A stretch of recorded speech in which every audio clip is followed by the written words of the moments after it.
everybody. I'm Noelle. And I'm Jenna. And this is More Than Murder, where we delve into everything eerie with a side of true crime. More Than Murder is not your typical true crime podcast. Join us on a weekly tour through the haunted, the bloody, the creepy, and the nutty on our Freaky Fridays. Hello. Hi. Hello, everybody. Happy Friday. Welcome back. Yes, it is officially December. And we got our first real snow, I would say, yesterday. Yeah. Mostly everywhere. Yeah. So that's cool. I guess. Yeah. Gotta get used to it. I know. But it's still Christmas. You still listen to ghost stories. Yes. It's in songs. It is. So we're going to talk about a ghost story. I'm excited. We're actually going to talk about a ghost town. Okay. A ghost town that is in Alabama. Alabama. All right. And I read that it's in Orrville, Alabama, so I don't know if Orrville is like the bigger city and then this is located in Orrville. Not really sure. That's my grandpa's middle name. Orrville. Charles Orville. Yep. Orrville. Okay. So this ghost town in which I want to talk about is called Cahawba, or also known as Cahawba. Okay. And it was a super small town in Alabama. Way back. And it was actually Alabama's first state capital before the Civil War. Oh, neat. And this town existed from 1819 to 1826. It existed for much longer, but that's how long it was the state capital, at least. So way back over, like 4,000 years ago, there were like these Native Americans called Paladonians who first lived on the land. And then as smaller tribes merged with the larger ones, it became Cherokee and several others. Okay. So they first lived there, but we're not going that far back. We're just going from the Civil War era. Yes. Yep. So the town was right alongside the Cahawba River, which Cahawba was located not far from Selma in Dallas County. The surrounding areas included Mobile. Is it Mobile? Yes, I think so. Yep. And Birmingham and Montgomery. If you pull up the picture doc, I believe I have a map there that shows really how close. It was literally across the street from Selma. Across the river, I want to say maybe. Okay. So it was really close. And then obviously Montgomery, Birmingham, and Mobile. So, like I said, it was located along that river, and actually it flows into the giant Alabama River. So it kind of had where Cahawba was located. It was right inside the bend of the river, and I'm not sure geographically what point they connected, but apparently because that was around the bend and Cahawba was located right in the bend and there was the two rivers, it made it so it flooded a lot. Okay. And the elevation of Cahawba was really low. So they had a lot of floods. Not great. That's not great at all, but it also made it so that the land was really fertile. Yeah, that's what I was just thinking. Yep. And that's why a lot of the native tribes would live there in the first place, because it was just really fertile and they could grow, their and right next to the vegetables river, you have your sources there as well. So they actually call that portion of the land the Black Belt, because the Alabama River and, the rivers in general, what it did to the soil, it turned it really, really dark. And then it made it really fertile. So, neat. Very dark, fertile soil. Unfortunately, due to all the flooding, that's what was the deciding factor that would move the capital then to Tuscaloosa, which was the capital. Obviously, that's not the capital anymore.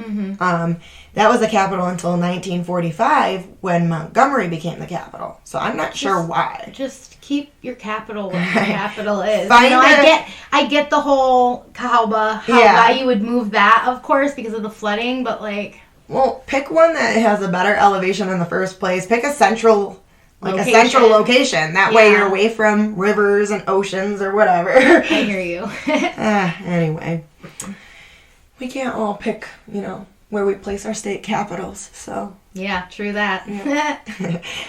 Anyway, after getting put back together after all the flooding, the town became a commercial center because of the river. It was largely due to the shipping of cotton down the Alabama River to Mobile. Okay. So Cahawba had a lot of cotton farmers there, and then they would just ship it down to Mobile from Cahawba. Makes sense. Yep.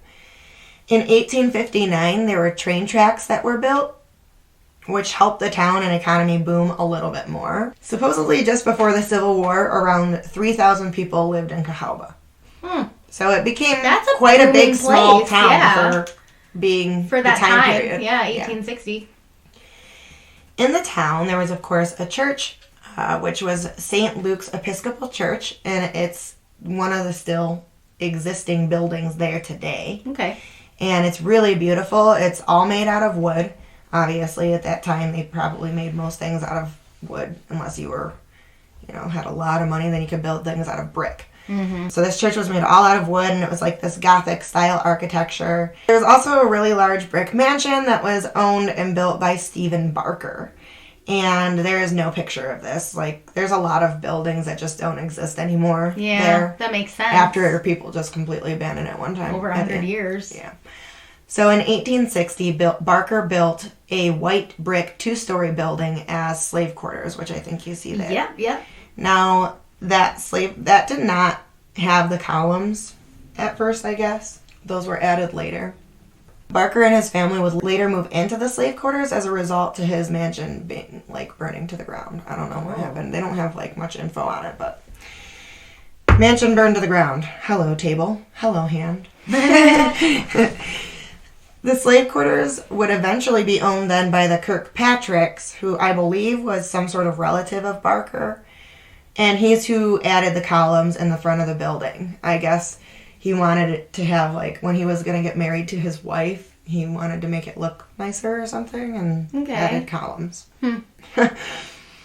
So from here on out, I'll just refer it to the Kirkpatrick house. Kirkpatrick. Okay. It's one word, but it's hard to say it as one word. Yeah. Kirkpatrick. Oh, that'll be a fun one to say all episode. Should we say it a few times more so we know? Kirkpatrick. Oh my gosh. All right, everybody can have a laugh along with us with this. This is going to be fun. So again, of course, this didn't last long, the booming of the economy. We're into the Civil War era. The Union soldiers and the Confederates decided they would tear up the railroad that was built to use the rails and iron to extend a different nearby railroad. And this was in right around 1860. At first I was like, ugh, seriously, why would they do that? This is the state capital. Yeah. And then in another resource, they said that this railroad needed it more. But I'm like... It's hard to know, because at least they used it for another railroad. They didn't, use it for, weapons or something. Yeah. I guess... Yeah, I could see where it's okay. But how could it be needed more somewhere else? If this is the state capital, you're trying to ship cotton down to Mobile and all this other stuff, and I'm like, okay. But anyway. Heat of war. Interesting, yeah. This effectively was what was the economy's undoing. Taking away the railway was a huge thing. Not only that, but the Confederates had captured 3,000 Union soldiers, and they had built a prison in the middle of town. So that's real welcoming. Yeah. And that would be known as the Cahawba Federal Prison, which apparently was infested with lice. And it just... That made me itch. Yeah. I don't like that. Yeah. Well, we're just going to have a chat about this prison, or camp as it was referred to, because since it held the Union soldiers, it was technically prisoners of war, so that would be a camp. It was called Cahawba Prison, but locally people called it Castle Morgan. According to my resources, this was likely named after the Confederate cavalry general John Hunt Morgan, who escaped from Ohio State Pen. Oh. I guess that must have just been an inspiration, because the general of the Confederate cavalry there escaped from prison. So they named this prison after that man, locally. Yeah. Fun. Cool. Cool little factoid. Cool. Cool. Okay. This prison wasn't quite adequate for the amount of men they were capturing and imprisoning, and I'll tell you why. Look like it at all. Well, this wasn't originally built as a prison. A local planter named Samuel Hill was the one who began construction of this building. And that was in 1860, and of course we know right around then the Confederates were starting to remove the railroad tracks throughout the town, and the town dried up. And so did Hill's building project. he was only able to construct the walls and the roof before being unable to continue. So the Confederates decide they can't let the building go to waste because it's obviously in the middle of the town. Mm-hmm. And they decide to finish construction. So they put in, like, the floors or everything else. Just everything else. They put it in. So they opened the prison then in 1863 as a Cahawba Federal Prison. Let me tell you, it didn't last long. Okay. Because this town just goes to shit. Kapoop. Yeah. Kapoop. Kapoop. I love that now. It's going to be my favorite thing to say. Kapoop. Kapoop. Yeah. Cahawba.com has a quote from Art H. Whitfield, which is the prison surgeon at the time. And I'm going to read that. He reported, quote, generally poor conditions at the camp, citing unsanitary water supply, entering the compound dirtied by washing the hands of and feet, faces, and heads of soldiers, citizens, buckets, tubs, and spittoons of groceries, offices and hospital, hogs, dogs, cows, and horses, and filth of all kinds from the streets and other sources. Ugh. Yeah. So it's just disgusting. It's like just gross. Ugh. I mean, it's just super unsanitary. And it's still just being used for the Union soldiers. Okay. Yeah, as kind of like a war camp, prisoner of war camp. Ugh. And apparently there was only one fireplace throughout the 15,000 square foot building. Brr. So, yeah, luckily it's in Alabama, but still. Like, yeah, but still, at night and stuff, there must get a chill somewhere. Absolutely. There also wasn't enough bedding, like straw and such, for the 432 beds that they had. So, they had 432 beds. Mm-hmm. Didn't already have enough straw for those 432 beds. But after a nearby prison filled up, that's when Cahawba Prison, as I said, was housing 3,000 men. Oh my gosh. So yeah, the building is huge, 15,000 square foot, but now you have 3,000 men and only 432 beds with no bedding. And no sanitation. No sanitation. No. Ugh. No. So obviously nothing in this prison was clean or adequate or warm enough or anything. It officially opened up, like I said, in 1863 and was officially closed in 1865, so only 2 years. During this time, by the way, they closed up and they were like moved. Those prisoners were moved to some other prison. Of course, yeah. So I just thought I'd add that in there. During this time, about 142 to 147 men died there at the prison. So in 2 years, almost 150 men died. So I read somewhere that this is not as bad as other places.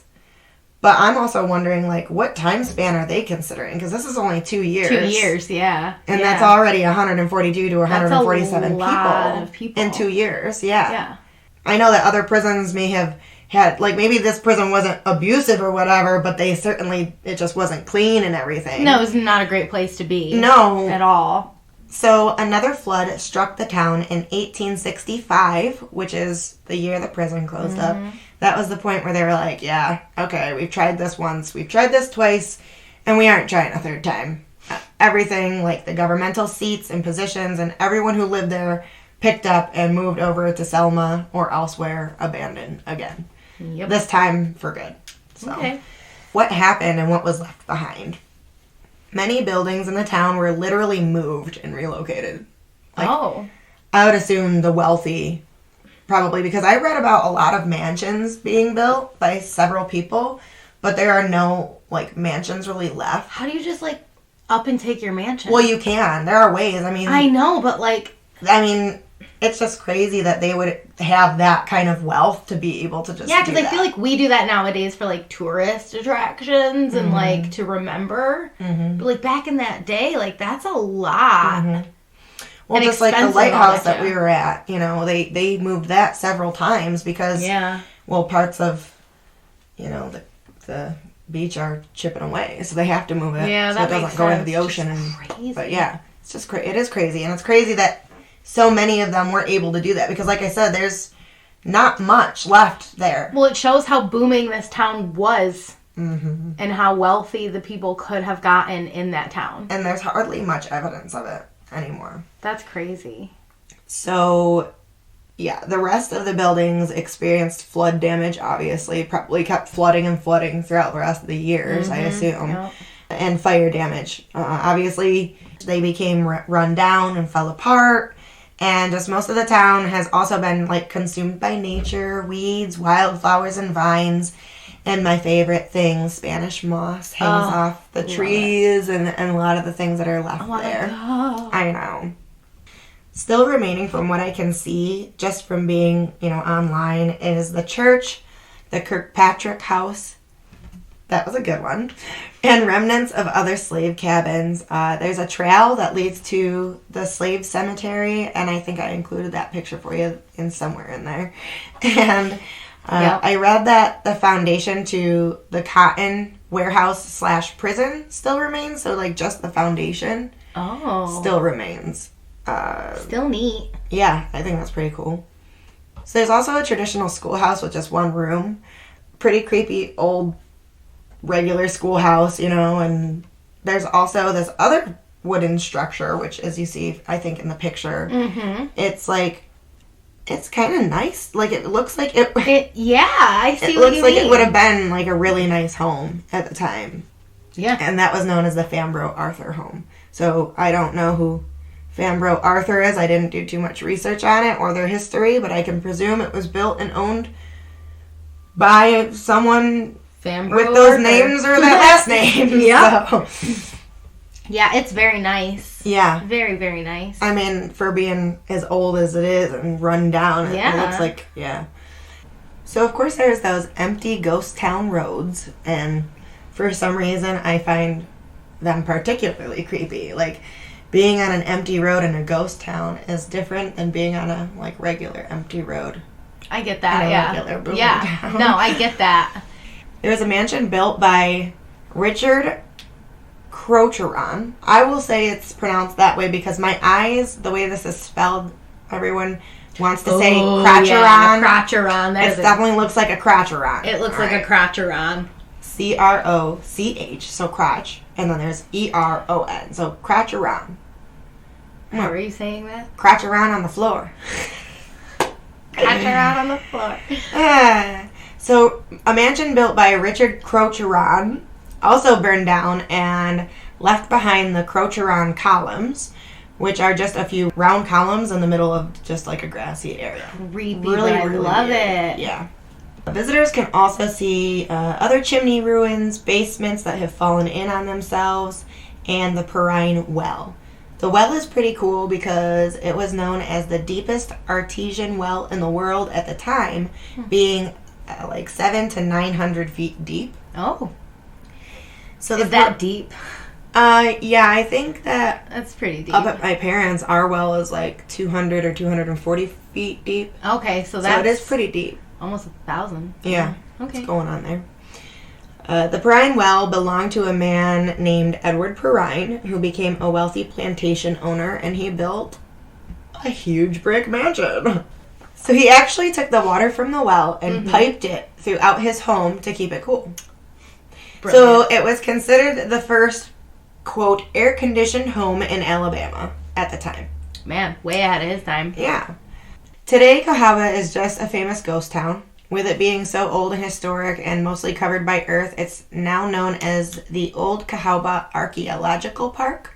Ooh. A lot of archaeologists like to go there because since it is covered by earth, like I said, they have to actually dig to find things and unearth things. And I'm like, I want to go. Dream job. I want to be an archaeologist. There was a good 3 years of my life where I told people, I'm going to be an archaeologist. Oh my gosh, I went to college for anthropology at Buff State. If only I continued, because I could have made that a side thing. Because, it's a lot. Yeah. Oh, yeah, it is.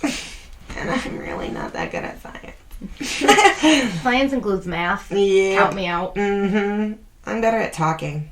Yeah. Can't you tell? Yeah. It's my favorite.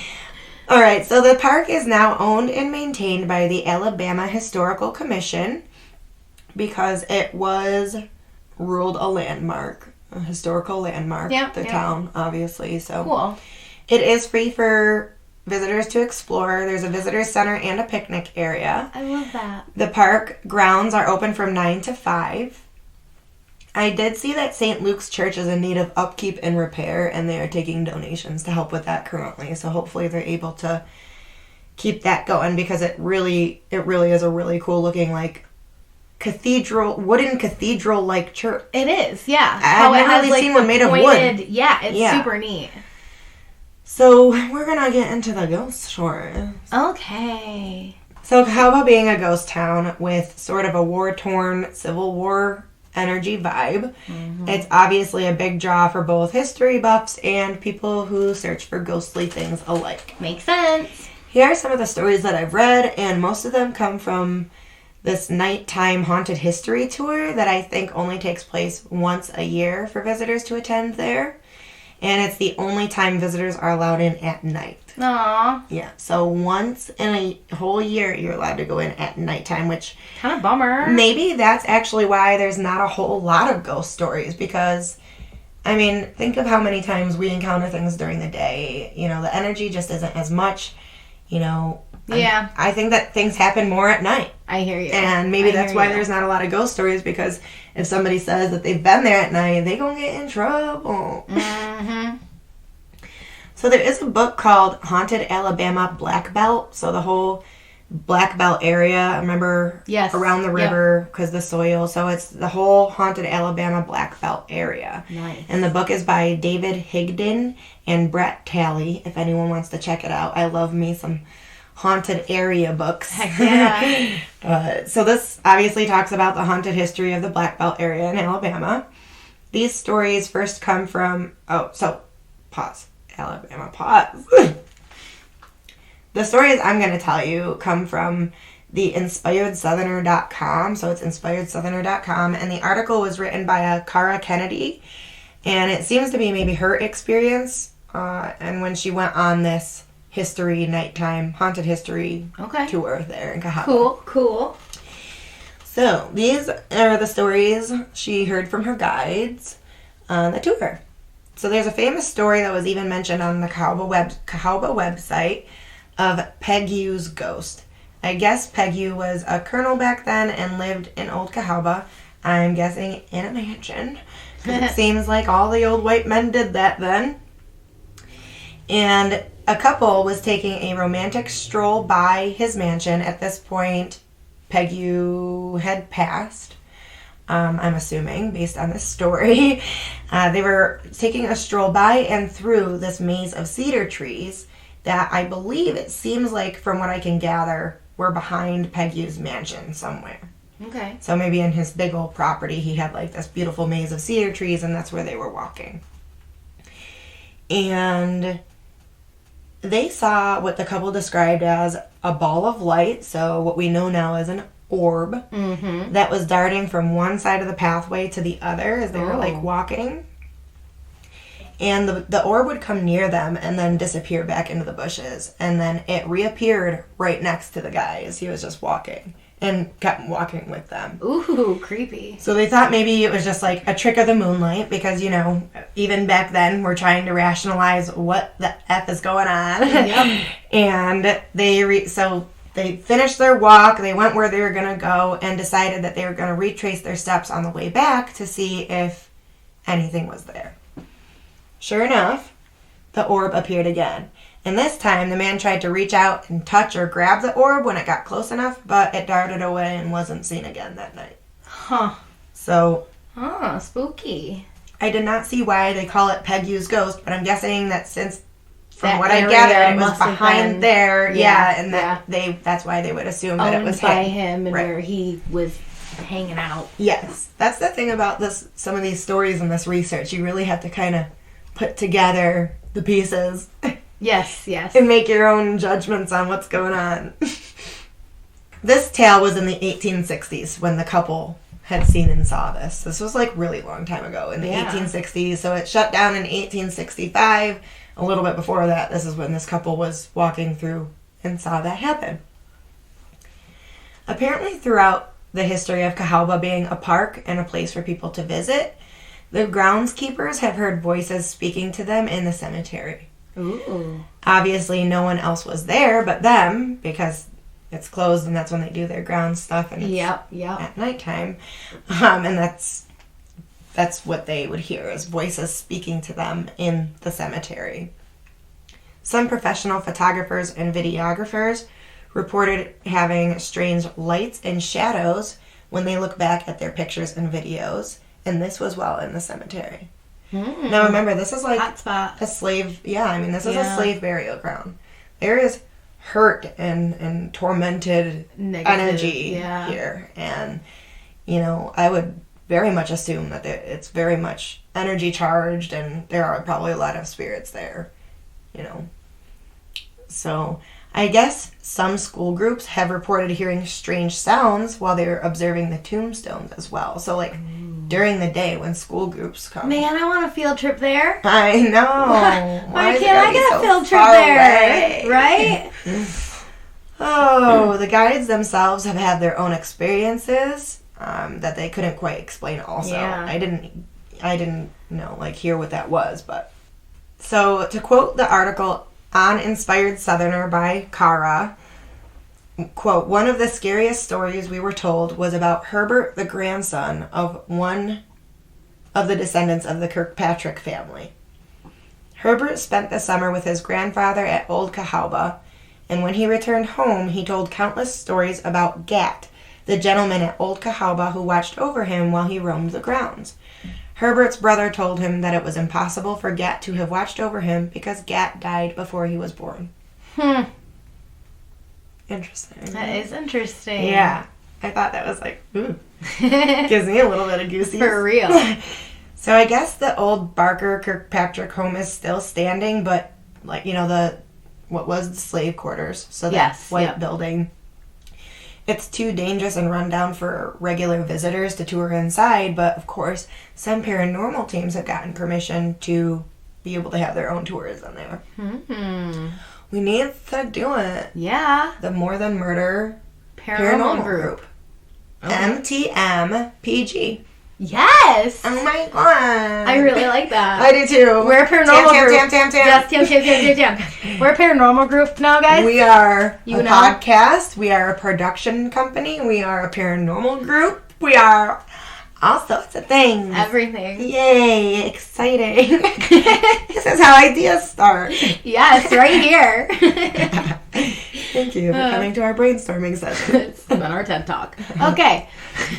So we were talking about how the paranormal teams have gotten permission and been able to go in and do their own tours. Yep. There are reports of a team placing a ball in one of the rooms of the home, not sure which one, and it would sit there and then suddenly it would just start rolling to the other side of the room. Ooh, spooky. Yeah, and I have an old house that was built in 1890, and if you got crooked floors, the minute you put a ball down, it starts rolling. It's not like you just put it there and it takes a minute and starts to roll. No, it's going to roll. It rolls. Yeah, it rolls. My house is settled and our dining room floor is a little slanted, but it's fun for the cats, so. Yeah, they can play right by themselves. Yeah, that's what Kelly likes to do. They also reported that apparently when there was a lot of energy, the stuffed animals would start to talk. Yeah, so... Well, I'd get out of there. Like, they said the stuffed animals would start to blurt out questions, but they didn't say really, what questions. So I'm like, why? Okay. But... Tell me what the questions were. If they asked a question, I want to know, And how, yeah. Did you record this? I want to hear it. I want to see it. It's never recorded. So, to be honest, that was really short, but that's all I got. Hey... That's interesting. You don't hear about that place. No, I've never heard of it. Yeah. I mean... If you're in Alabama, you're going on fucking field trips. I know. But... And in your history class, you learn about the first capital of Alabama, but we sure didn't, so... No. Neato. Yeah. I might have to check Reddit, too. I think Reddit probably has some good threads. Oh, But if anybody has their own Cahawba tales, let us know. Are you a listener who grew up in Alabama, or you are in Alabama, or you traveled to Alabama? Been to Old Cahawba? Yeah. Let us know. If you are part of a historical society that runs Old Cahawba, that'd be so cool. So cool. So cool. We'll interview you. And we'll let you know when we're coming down, when all this stuff is over. Yeah, because I'm coming to Alabama now. Yeah. Watch out! Yep, we coming. We coming! The MTMPG is Paranormal coming. Group. Great, more shirts we gotta make. I know. We are making those, by the way, so stay tuned for that. We're gonna do like stuff like that. Yeah, some merch, some poppy sockies. Oh yeah, the stuff. Oh my god, we can make actual socks. We could. Fuzzy socks. Yeah. It could be like on the bottom of one it says MTM and then the other one it says pod. Yes. MTM pod. So when you're sitting on your footstool, you could go, hey. Rep us, rep us. Rep. Anyway, well, it's been about 40 minutes. That's not too bad. No, we want to give you some snippet episodes, something shorter to listen to. Yeah. So if you're, driving somewhere that's short, you can put on our little mini episodes. Yeah, we get pretty long sometimes, and so you sometimes might want a little reprieve. It's nice to just get in there and get out of there with a case or a story. Yeah. Yeah, it's sometimes a good thing when stuff doesn't go on and on. Forever and ever and ever. Yeah, a lot of times, especially with true crime, that's a bad thing. So anyway, where you can find us. Well, first, I'm going to say YouTube. YouTube.com.